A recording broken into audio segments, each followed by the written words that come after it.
It has never been easier to become a millionaire. There are people who are building $1 million empires on the internet, and there are even people who build $1 billion empires on the internet. I've decided to embark on such a journey when I was 21 to become a millionaire by the age of 30.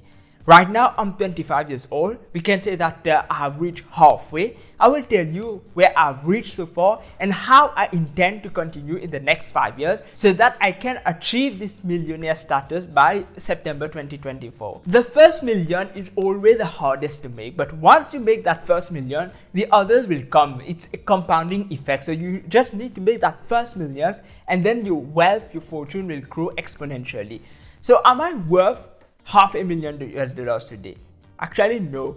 It's more complicated than that. I'm actually not even worth $100,000. So why do I think that in 5 years I can make $1 million?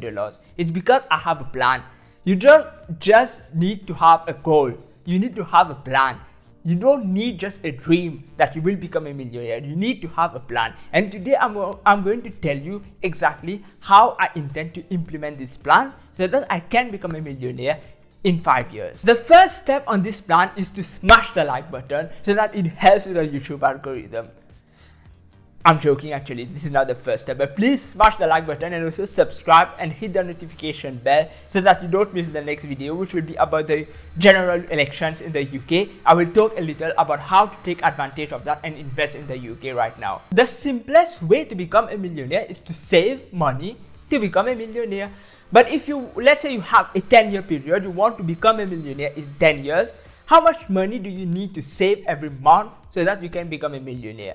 It's $8,300, and I don't think that the average person can save that amount of money to become a millionaire in 10 years. Even I cannot save that amount of money today to become a millionaire. So the next best thing to do is to invest. Let's say you invest in the S&P 500, which on average returns 10% per year. If you can do this, every month you will need to invest $5,000 in the S&P 500, hoping that it grows by 10% annually, and then after 10 years you will be a millionaire. Still, it's a huge amount. I don't have $5,000 every month to invest in the S&P 500. So now let's try to get better with this. Let's try to beat the market. This was the thinking that I had when I started this journey. How can I become a millionaire with less money? So I should be beating the market. I should be making more money than the market. So I set myself a target. Let's try making 15% per year. If the market is making 10%, if I can make 15%, if I can become a very good investor and make 15%, how much do I need to invest every month to reach that millionaire status in 10 years? The answer is $3,800. It's still not realistic for me. Even today, investing $3,800 every month, it's impossible for me to do that. In the beginning, I started with $100. If today you tell me to invest $100 today immediately right now, I won't find any difficulty. I can even invest more than that. But $3,800 every month, that's not easy for me to do today. So how do we solve this problem? I thought to myself, how can I solve this problem? The answer is to find more money to invest. You don't have money? Of course, you need money. You increase your income. The more money you can invest, the easier it will be for you to reach that millionaire status. The minimum requirement, if I make 15% return, is $3,800. But what if I could invest $4,000 every month? What if I could invest $15,000 every month? Of course, I will reach that millionaire status faster. And this is what exactly I intended to do a few years ago when I embarked in this journey. I decided to build a business around the stock market. Instead of just investing in the stock market, I like the stock market. I love investing in the stock market. And this is something I'm very good at. So there's something I'm passionate about and something I'm very good at and something that I can monetize. So this combination is the right combination that you need if you want to build a successful business in order for you to be a millionaire or even billionaire or whatever you want to do. But it requires a few steps. More precisely 5 steps, which I have made personally, which I have discovered through my journey that I believe should lead me to that millionaire status in 5 years. Step number 1 is not to invest in the stock market, it's actually to invest in yourself. I love the stock market. That's why I'm doing it. But maybe you want to become a millionaire, but the stock market is not your thing. Maybe you like real estate, or maybe you are musicians. You want to make $1 million playing music. You can do it. You can be an artist and make $1 million. You can do it. So do your things. But how can you become the best at what you're doing? You have to learn. You have to learn a lot. You have to read a lot of books. Last year I read 51 books, and this year so far I've read 27 books. And I failed to reach my goal of 50 books every year. But I'm still reading, I'm still learning. And it's not just about books. If you can find a mentor, you find a mentor. If you can join courses or buy courses, you join them or you buy them. Some people will tell you don't have to go to college. It depends on what you want to do. I went to university for physics, but obviously I'm not working in physics right now. But I won't say that it was a bad investment. I liked what I was doing at the university. But now I'm focusing on stock investing, and I have learned a lot. I've read a lot of books. I've bought courses. I even went into sales. I was in the high ticket closing group. I'm still in the group. I was doing high ticket closing, but then I figured out that it was not really what I wanted to do right now, and I stopped doing it. I even bought courses about copywriting. So you need to try different things to know what is right for you. I bought a course about copywriting, but I've not watched it yet. It's because I don't think that I need to know copywriting right away. This is not what I need to know right now. Right now, I'm attending a course from, I'm sure you know Jillian Perkins. She has a great YouTube channel. I'm attending her course on how to build your startup, your online business. It's because this is something that I'm doing and I have useful information there. That's why I'm attending this course. But once I move from this, maybe I need to learn something new, a new skill, then I will invest somewhere else. And I'm also investing right now in public speaking. I'm reading a book every day. I'm training for 1 hour in public speaking. It's because of the feedback I've been getting from YouTube. People tell me that I speak too fast, that they don't understand my accent. So how can I work on all of this? It's by improving my public speaking skills. I've also joined a Toastmasters club. I've bought courses about public speaking. It's to make me more comfortable in front of the camera and also in front of other people when I'm doing public speaking. And of course, there's a lot of improvement. Today I have to admit that I still feel a little scared, afraid to be in front of a public, of an audience to talk, but I'm comfortable in front of the camera. If you look at my videos last year, I was not so comfortable. Today I can do something like this and people are watching me. 10 million people can watch me. I don't care. It doesn't make me feel anything. I'm just being myself. Step number 2 is to build a personal brand. If you can buy your domain name, this is the first thing you should do. If my name is Ishfaaq Peerally, I already bought the domain name 3 years ago. And recently I bought even ishfaaq.com. So you need to buy those domain names so that when people search your name on Google, your image is what they find first. And also build some sort of YouTube channel or Instagram or whatever you want to do, even TikTok, which is very popular nowadays. So you need to build a personal brand because business is changing. In the past, there were those big companies, those faceless corporations, but now with the social media and all the things, all people are faceless. They have a mask. But for you to win, you need to show yourself to the public. Let's say, for example, in the field of investing. In the past, if you wanted information about the stock market, you needed to be rich first of all. So stock investing was reserved for only some people. And then you will call your investment banker and you will talk to him or her, to your broker on the phone, and will take some advice. Someone you have never met, you don't even know their face, you're talking to them. But today, it's not like this. Today, you need to see that person, you need to see the face. There is a closer relationship. Some people are telling us that social media, that the internet is taking people apart, but I will disagree. Yes, they are taking people apart. If you have a family and your children are just on the phone 25 hours a day. Of course, this is not good for the family, but in some ways, it has improved human relationships. I'm speaking to you, most probably you are I don't know in the Bahamas, where are you in the world? You're watching this video right now. I can reach you. We can share information. You will comment. I will respond to your comments.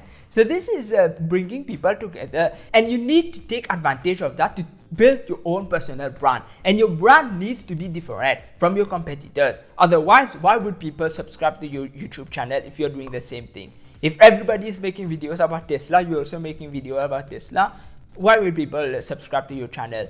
That's why I have decided my YouTube channel. You will see that most of the videos I make are about value investing. It's about analyzing companies, finding the fundamentals, the intrinsic value. If you look at other YouTube channels in this niche, for example, Jeremy from Financial Education, the largest in this niche, he's more growth oriented. He has Tesla in his portfolio, Uber, he has growth companies in his portfolio, and he doesn't do fundamental analysis. He does it, but he doesn't show it on his videos. He's more about news. And one channel which is the closest to mine is Sven Collin. But Sven Collin, he doesn't talk about banking because he say that he's not familiar with banking. But I'm familiar with banking. I'm familiar with arbitrage. You will see on Sven Collin's YouTube channel, he talks about miners, about lithium miner. This is not something I've looked at yet. So it's not something that I will talk about. So you should be different, and you should also try to be the best. I'm not saying that I'm better than Jeremy or Sven Collin, but I'm trying to be the best. I'm trying to be number one. So Jeremy, I'm coming for you. And how do you become the best? It's by making quality content. I used to make one video a day. It was good at the time because I had to improve myself in front of the camera, but now I'm used to it. I don't need to make one video a day. I'm comfortable now in front of the camera. Like I told you, I can do this, I can do whatever you want in front of the camera. But I need to improve the quality, and that's why I have reduced the number of videos per week to only 3, and I have worked more on the quality of the videos. I'm making longer videos, which is something that YouTube likes, and actually it's working because since I have been making 3 videos a week, my channel has been growing at a faster rate. Last month I got 130 subscribers, and it took me 8 months to get the first 130 subscribers. So you see the progress that the channel is making, and next year I know that this channel will be monetized. But like I told you, don't focus on monetization first. Step 2 is to focus on content, is to focus on building the brand. You don't need to think about monetization. Monetization is step 3, and this is where I am right now. I'm thinking about monetizing the brand and the business that I have. So you have the knowledge from step 1, you have the brand from step 2, now you monetize. Now you build a business from it. For example, on eToro, I am a popular investor. People there will copy my trades. So I am managing assets from other people, and of course, I get paid. I get paid based on how much money I'm managing. This is good, but how can I convince people to let me manage their assets? It's not something easy that people will just give you money to manage for them. You need to have the results. The results should be speaking for themselves. If you are bad at managing other people's money, if you cannot have a good portfolio, if your portfolio is losing 50% every month, if your portfolio has big risk, people will never give you their money to manage. The only reason why I'm growing as a popular investor on eToro is because the results are speaking for themselves. And my goal for 2020 is to be an elite popular investor on eToro. That is the top tier, to be among the best in the world. Of course, once I reach that 1,000 subscribers, we will be thinking about monetizing YouTube. YouTube too will be monetizing, but you don't need to wait for 1,000 subscribers to monetize YouTube. I've already been monetizing YouTube. It's by creating that partnership. I always give you the link to my partnership. It's because some people want more, better quality content. Everything I cannot say on YouTube. In a 10 minutes video, I cannot make a deep enough analysis of a company, but some people want more. Some people want a deeper analysis, and they are willing to pay for that quality content, for the higher quality content on my partnership. And last month, I was able to increase my sales by more than 900%. It's mainly because of Black Friday. On that day, I had a discount, and so many people actually bought the program. So many people joined my partnership. I was surprised to see such a big increase in sales, but it happened. It means people are seeing the results and are buying the partnership. You should not be scared to monetize your content, because if you have quality content, people will be willing to pay for it. But of course, it needs to be quality, and that's why I tell you that in step 2, you should not be thinking about monetization. It should be quality first, and then you monetize when it is high quality. Now let's talk about step 4. Step 4 is to find the right customers. You can be monetizing your content, selling, but to whom should you sell? Let's say you have a $100 product. To how many people do you need to sell that to make $1 million? 10,000 people. So you need to find 10,000 people to sell your $100 product. Now let's say you have a $1,000 product.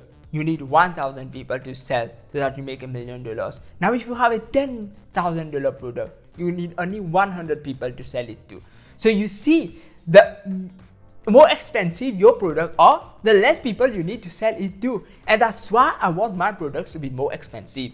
Right now, the membership on my partnership is not that expensive. And I'm not telling you that I will make it unaffordable for you. I know that most people, if I'm going to increase the price, of course, there will be something for a lower value, because I want people to be able to afford my partnership. I want people to be able to get information about the stock market, and YouTube will always be free, of course, because I understand if I was in your shoes and you want some affordable information, you are now starting about the stock market, I can't charge you $10,000. It's not fair. But for people who can afford it, for people who want the best quality content, you should be willing to sell to them. There is a book I recently read. It's called Bloomberg by Bloomberg. It's the autobiography of Michael Bloomberg. And he talks about how he built his company Bloomberg. For the Bloomberg terminal, the annual subscription is $24,000, and they don't need to sell a lot of these subscriptions to make $1 million. It's a multi-billion-dollar company. He says that if you have quality product, you should be willing to sell it because there are people who are willing to buy. As I grow my personal brand, as I grow my business, I will go into consulting so that people can pay me, so that we can talk about the stock market. I can give advice about the stock market. So why would they choose me instead of choosing a banker? A banker at Goldman Sachs or JP Morgan? Why would they do that? It's because they know me. It's because I have this personal brand. So you see all these steps I'm telling you about, it's linked. You have to build a brand first so that you can monetize, so then you can sell such a big product. If nobody knows you, how can you expect to sell a $10,000 product? It's impossible. Step 5 is to leverage other people's money, assets, resources, time. For example, right now, I've already done some step 5. On eToro provides me with a credit line. They have been providing me with this credit line for many years, but I've never took it. This year I took it because I think that right now I understand arbitrage, and even Benjamin Graham in his book, The Security Analysis, he talks about arbitrage and how you can take other people's money to do arbitrage. So if you're going to tell me that you should not take other people's money to invest, I agree with you, but this is not the typical type of investing. This is arbitrage. Here, if you understand the right risks, you can do it. So I have been taking a credit line to do arbitrage, and this is of course a great improvement in my network, because I can make other people's money work for me. Other people's money are making me money. This is a great thing. And it's not just about other people's money, it's also about other people's time. Right now, I'm editing the videos. I hate video editing. But once I grow my YouTube channel, which it can be monetized, when it's bringing enough revenues, I will delegate this task to someone else, to someone who likes video editing, who is better at it than me. And I like writing, but I don't have the time to write. I like doing the research. I like getting the information, to read this information. Maybe in the future, I will find a ghostwriter to write on my blog, to write on my partnership. I will be here just to do the research, to make the calculations, to have the numbers. I like the numbers. And then the other person will be writing on the blog, and someone else will be taking care of the website. Right now, I'm a self-employed entrepreneur. But if you want to grow your business, if you want to be a millionaire or even billionaire, you need to build a business with other people. It cannot be you all the time. So these are the 5 steps which I'm going to do to become a millionaire in the next 5 years. But there are other things that I need to add. First of all, you need to keep your expenses down. It's not because you are making more money that your expenses should go up, because most of the increased revenues, increased income you're making should go into investing. For me, I'm talking about me. Maybe you don't want to invest in the stock market, you are investing somewhere else in real estate, in gold or whatever, but most of that money should go there. It's not because you're making more money that now you will buy a bigger car, a bigger house. No, it's not like this. You need to keep your expenses down. And also aim for 10 millions. If you want to become a millionaire, aim for 10 millions. In my mind, I'm always thinking about 10 millions. I'm telling you 1 million, but I'm thinking about 10 millions. So even if I fail, let's say I make 5 millions in the next 5 years, it's still better than 1 million. So let me know in the comments whether you have any goal, such goal of becoming a millionaire one day, or maybe you're already a millionaire. So let me know in the comments. Thank you for watching this video. Please like, subscribe and share. Please watch these 2 videos here if you have missed them. Have a nice day and goodbye.